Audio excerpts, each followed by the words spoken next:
Well, farmers are standing up against WA's, West Australia's Indigenous heritage laws, as they fear what they can do with their own land, their own private property. This is threatening support for the voice in WA, not surprisingly, as we get towards the referendum. Pastoralists and Graziers Association President Tony Seabrook has said these laws are the greatest attack on private property rights since Federation. And he joins us now. Tony, great to see you, Morning, Tony. Rowan. Good morning. Good to have you morning.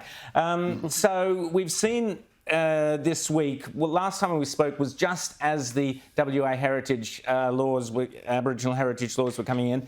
That was a month ago. They're in now. There's a lot of disquiet, a lot of unhappiness. Tell us what's been happening there on the ground. Ryan, it's an absolute mess.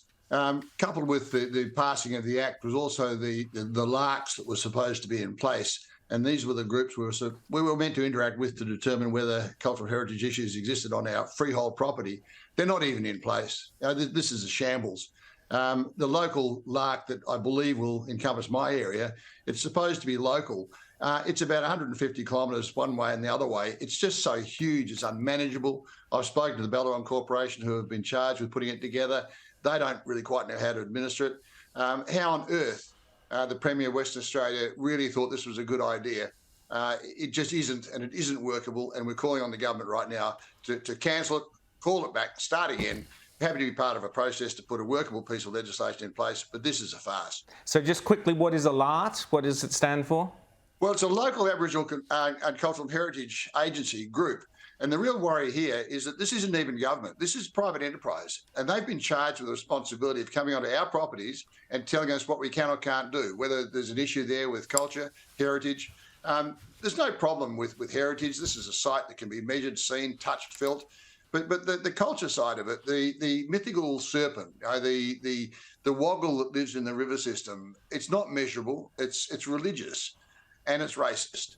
No other religious group in Australia does have the capacity to inflict its views and beliefs on anyone else. But this particular piece of legislation, especially through the culture side of it, it's immeasurable. And at the end of the day, it's downright dangerous. But most of all, it's just racist. The antagonism that will develop between white people and these Indigenous folk charged through these larks with telling us what we can or can't do. I can't understand why a government that says that it wants to help Indigenous people does things as dumb as this, because this is just going to create antagonism. Well, the WA Premier Roger Cook says that criticism of this law is pathetic and disrespectful. What's your response to that? He stood up in Parliament and he said some very, very unfortunate things that no Premier should ever have said in a public forum. But one of the things he did say was get on the right side of history. I would say to Premier Cook, read some books. Gary, read some of the stuff that's out there. Get on the right side of history yourself, Premier, because, mate, you got it dead wrong. James. And Tony, I want to ask you, because there have been reports this week that the federal government has put out options papers on putting forward a national version of heritage legislation that could wind up having implications similar to what we're talking about in WA.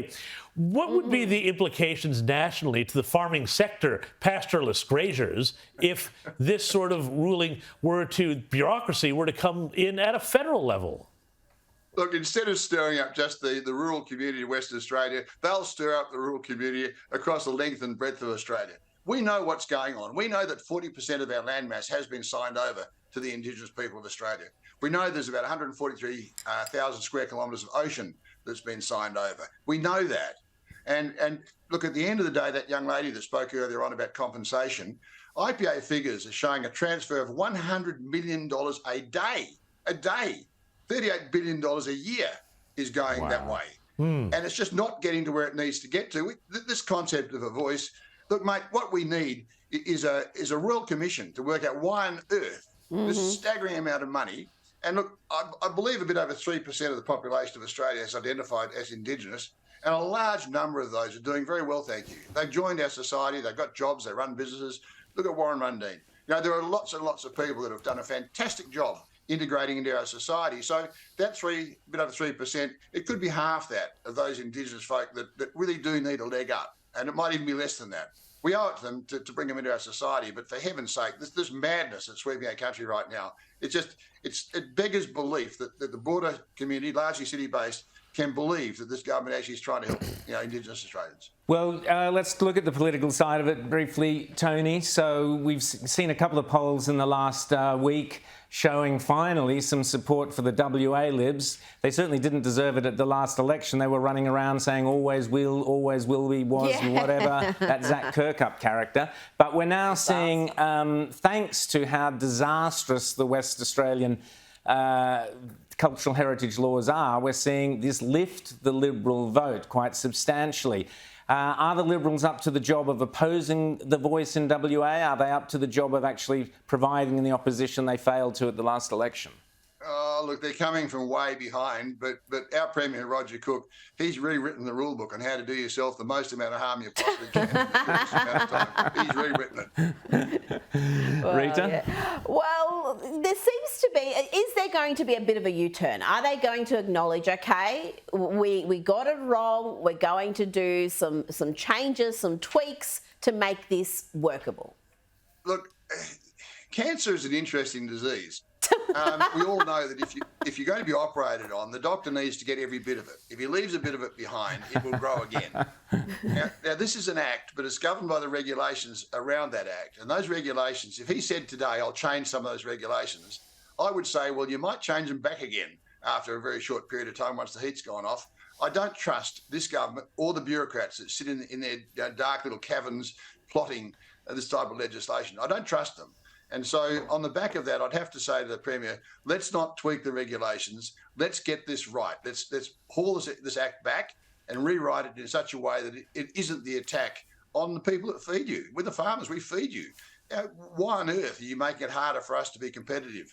And why on earth are you doing this amount of harm, the stress and pressure amongst rural people right now on a range of fronts is just being exacerbated by this particular stupid piece of legislation. James.